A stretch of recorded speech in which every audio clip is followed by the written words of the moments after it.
ரொம்பவே ரொமான்டிக்கா இருக்க. நான் எங்க இருக்கேன் இங்க ரொமான்டிக் பண்றதுக்கு? பூவும் நிலவும் இல்லாத இடத்துல.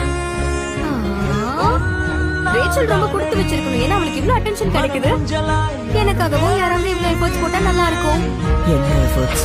நான் பலசாலியா இருக்கேன், ஸ்மார்ட்டா இருக்கேன், ரொம்ப ஹார்ட் ஒர்க் போடுறேன். நானும் உன்ன மாதிரி ஒரு பையனை டிசர்வ் பண்றேன்ல. சரி, உன்னோட மனசுல என்ன இருக்கு? உன்னோட ஆசை என்னன்னு சொல்லு. நிஜமா நான் சொல்லவா? சரி, டேட் ஓகேவா? டேட்னா என்னது? டேட்கான அர்த்தம் என்னன்னா, நாள் முழுக்க நீ என் கூடவே இருக்கணும், என்னை சந்தோஷப்படுத்த முயற்சி பண்ணணும், என் கூட ஜாலியா இருக்கணும், என் பக்கத்திலே இருக்கணும், அப்புறம் என்ன பத்தி மட்டும் தான் நீ பேசணும், எனக்கு அட்டென்ஷன் கொடுக்கணும். இத நம்ம பண்ணலாமே. என்ன நிஜமா சொல்ற? ஒருவேளை ஜெயிச்சிட்டோம்னா டேட் நம்ம கண்டிப்பா பண்ணலாம். ஆனா டெஸ்ட்ல